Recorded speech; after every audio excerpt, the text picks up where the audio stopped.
Kita mulai aja ya. Sebelum kita mulai kegiatan kegiatan web meeting kita pada hari ini menggunakan Google Meet, kita awali dengan berdoa ya. Bella, bisa pimpin doa untuk pagi ini ya. Silakan, Bella.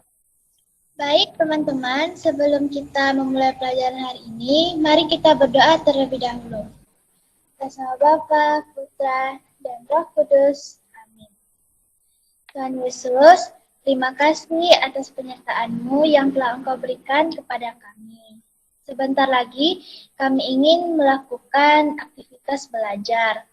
Bimbinglah kami agar kami dapat memahami materi yang dijelaskan oleh Bapak Guru, sehingga kami dapat menjawab tugas-tugas yang diberikan oleh Bapak Guru. Tuhan, kami menyerahkan semua aktivitas kami hari ini kepadamu. Doa yang belum sempurna ini kami satukan dengan doa Bapa kami. Bapa kami yang di surga, dimuliakanlah namamu, datanglah kerajaanmu, jadilah kehendakmu di atas bumi seperti di dalam surga. Berilah kami rezeki dan ampunilah kesalahan kami, seperti kami pun mengampuni yang bersalah kepada kami. Dan janganlah masukkan kami ke dalam pencobaan, tetapi bebaskanlah kami dari yang jahat. Amin.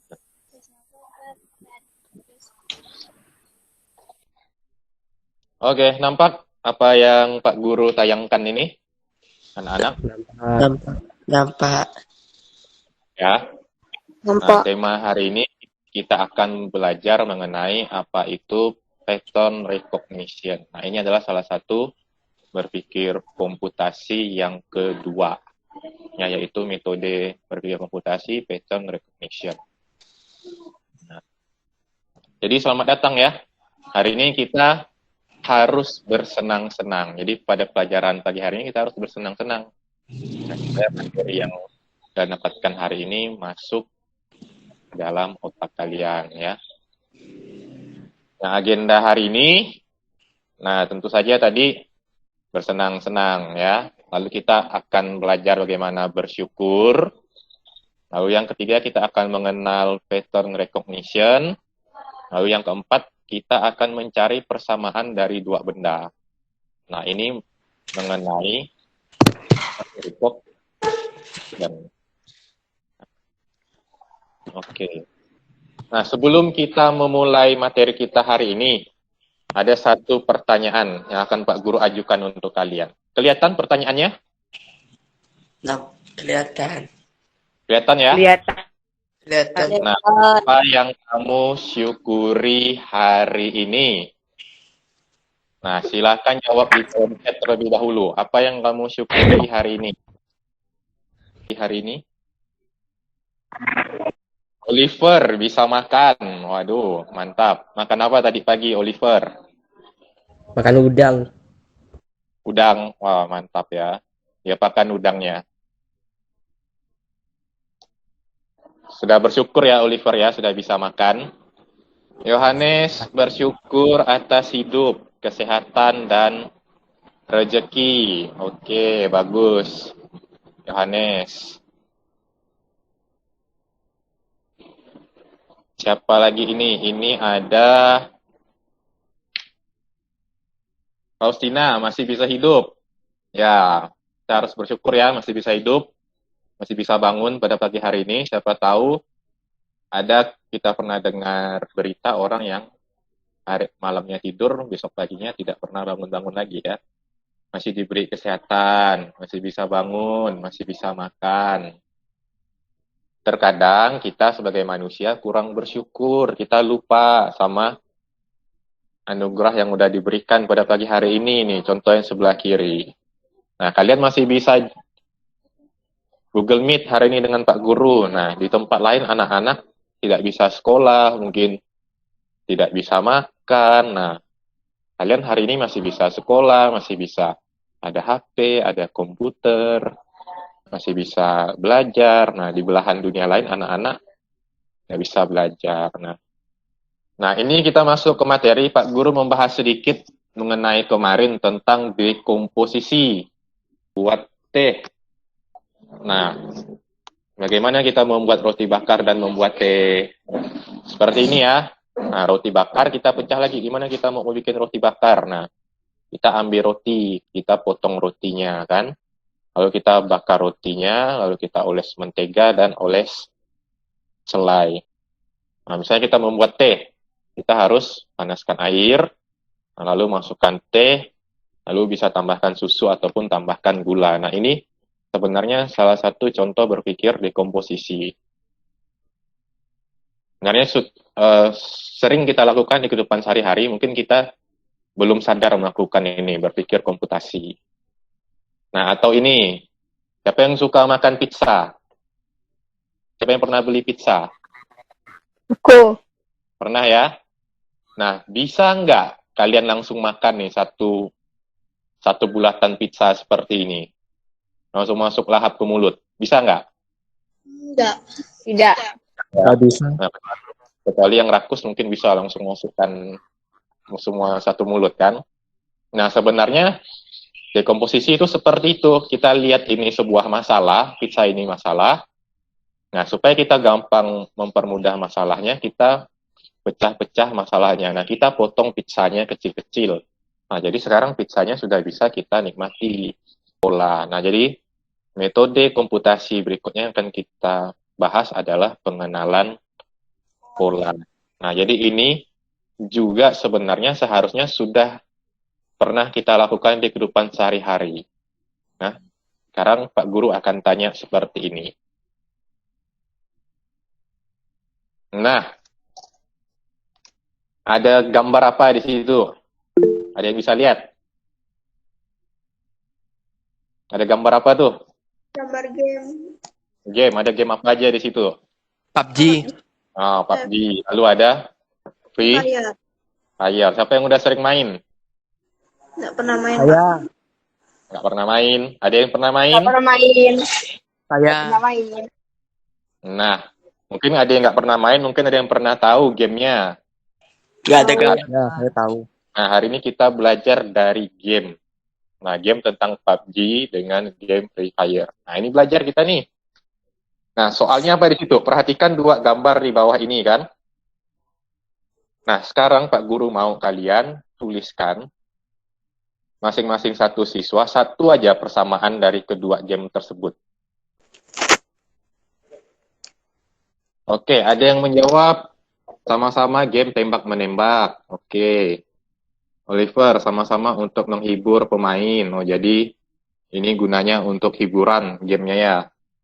Lalu Krisabel menjawab game tersebut sama-sama game perang atau menembak musuh. Sama-sama game online. Sama-sama tembak-menembak. Oke. Game survival. Nah, ini pasti yang benar-benar pemain gamenya ini nih. Perhatikan dua sosmed di bawah ini. Ada yang pakai kedua-duanya? Ada yang pakai kedua sosial media ini? Apa? Saya. Cuma Nggak pakai laptop, Pak. Pakai komputer. Tidak, Pak. Yang satu Instagram ya. Yang kedua adalah Facebook. Nah, sekarang kalian diminta juga mencari apa sih persamaan dari kedua sosmed tersebut di Facebook maupun di Instagram. Sama-sama bisa berkomunikasi dengan orang jauh. Ya, bagus. Sama-sama berbagi informasi. Oke. Tapi hati-hati ya, informasi di media sosial terkadang tidak bisa kita langsung percaya. Apalagi di Facebook. Di Facebook itu sarangnya berita hoax atau berita palsu. Ya, hati-hati di Facebook ya. Sama-sama digunakan untuk hiburan, Bella. Persamaannya sama-sama media sosial. Oke, sama-sama menggunakan internet. Kenapa kita perlu mengenali pola?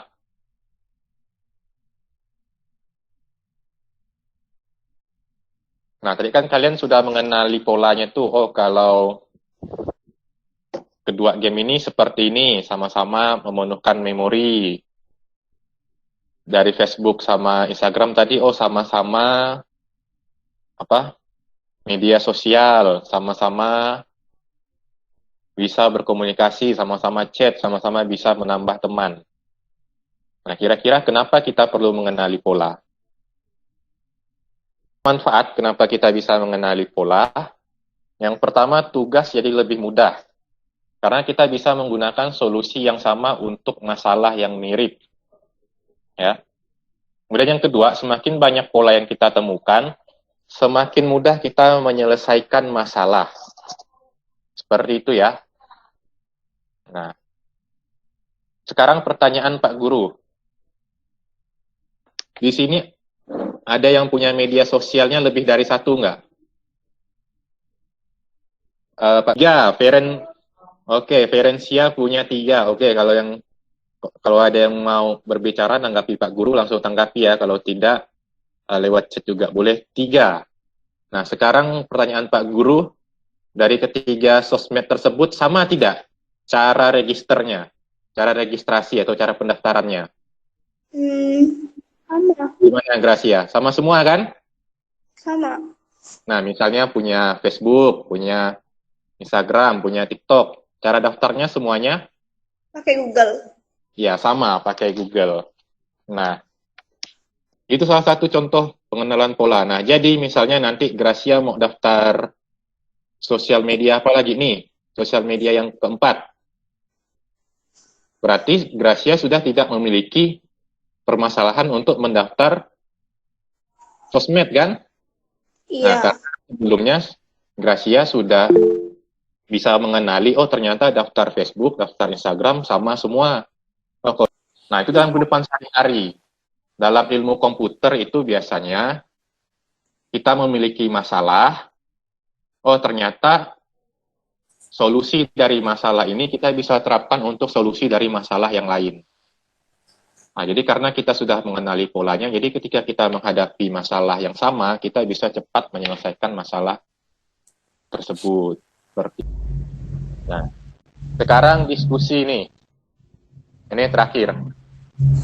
Misalnya, kalau kalian bisa masak nasi goreng, tentunya kalian bisa masak apa lagi? Kalau kalian bisa masak nasi goreng, Telur goreng. bisa masak apa? Mie goreng. Nah, selain mie goreng apa lagi yang bisa? Misalnya kita udah bisa nasi goreng. Apa selain mie goreng? Kue tiaw? Goreng. Kue tiaw goreng. Langkah-langkahnya sama kan? Bahan-bahannya sama, iya kan? Harus diapakan dulu? Harus makan langkah-langkahnya. Panaskan kompor. Tuang minyak. Nah, tuang minyak, ya kan? Jadi ini kegunaannya mencari persamaan pola itu adalah kita menemukan kesamaan atau pola di antara masalah kecil yang bisa membantu kita untuk mengatasi masalah yang lebih kompleks secara efisien. Nah, jadi mulai dari sekarang, kalian mungkin udah tahu nih, oh sekarang yang saya lakukan ini tentang lagi di oposisi, oh sekarang saya lagi mengenali pola. Karena saya sudah pernah berhadapan dengan hal atau masalah ini, oh saya bisa mengatasi masalah yang ini. Masalahnya kurang lebih sama. Nah, kayak tadi. Sekarang pertanyaannya satu lagi. Kalau kamu bisa bikin kopi, berarti harusnya bisa bikin apa? Teh. Nah, bisa bikin teh. Selain bikin teh, bikin apa? Milo. Nah, bikin Milo. Atau enggak bikin susu panas. Nah, itu adalah contoh pengenalan pola. Karena langkah-langkahnya kurang lebih sama.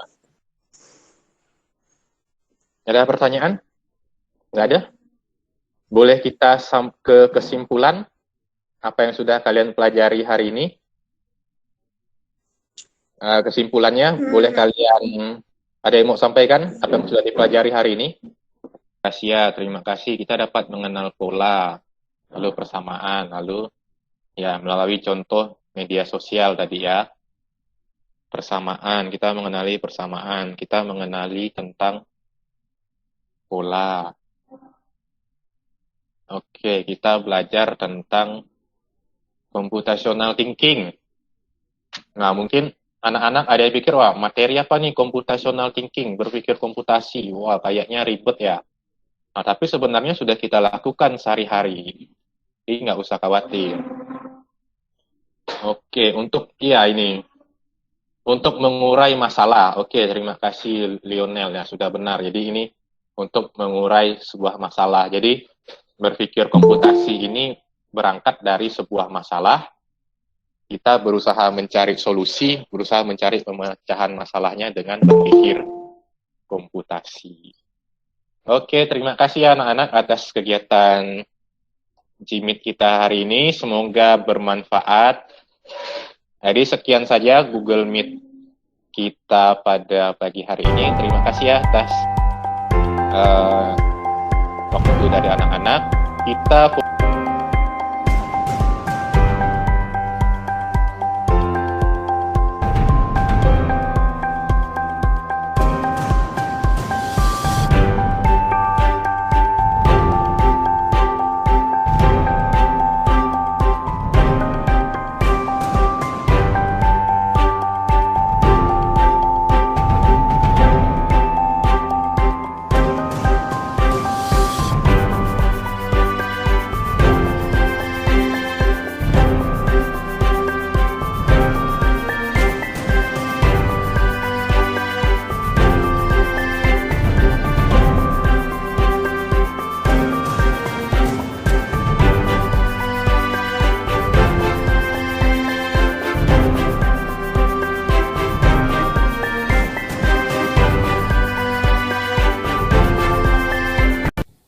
perkenalkan, saya Julianus, CGP dari Kota Pontianak, calon guru penggerak angkatan pertama. Saya akan merefleksikan kegiatan aksi nyata saya, pembelajaran berbasis sosial emosional, serta pembelajaran berdiferensiasi terhadap peserta didik saya di lingkungan SMP Suster Pontianak. Nah, pertama-tama saya akan membahas bagaimana perasaan saya saat merencanakan pembelajaran berbasis emosional, sosial emosional, serta berdiferensiasi. Yang pertama adalah saya mengalami kebingungan bagaimana menerapkan pembelajaran berbasis sosial dan emosional. Pertama karena di Kota Pontianak sendiri masih mengalami pembelajaran berbasis daring, pembelajaran jarak jauh. Kemudian juga untuk pembelajaran TIK ini sangat rigid ya, karena pembelajaran TIK ini itu lebih berkaitan dengan komputer, lalu kalau komputer itu sudah ada aturan bakunya atau sudah ada urutan langkah-langkah bagaimana kita ingin melakukan pengeditan seperti ini, lain dan sebagainya. Jadi di situ saya merasa agak kebingungan pertama-tama bagaimana menyelaraskan pembelajaran berbasis sosial emosional ini kepada peserta didik saya. Nah, setelah berjalannya waktu, hasil diskusi dengan teman-teman yang lain, juga calon guru penggerak yang lain, akhirnya saya mendapatkan ide sehingga saya bisa membuat rancangan pelaksanaan pembelajaran tentang berbasis sosial emosional serta berdiferensiasi. Nah, itu perasaan saya itu awalnya agak bingung, agak gundah bagaimana pembelajaran ini bisa terlaksana dengan baik. Nah, kemudian saat pelaksanaannya saya merasa senang karena bisa saya terapkan kepada peserta didik saya. Pembelajaran yang sudah saya rancang itu berjalan sangat baik, walaupun masih ada beberapa keterbatasan dan kendala karena pada saat pelaksanaan saya harus menggunakan Google Meet karena kami masih berstatus pembelajaran jarak jauh. Nah, di situ ada beberapa kendala bagaimana bisa menarik perhatian siswa-siswi ataupun mau terlibat secara utuh terhadap Google Meet yang sudah saya rancang.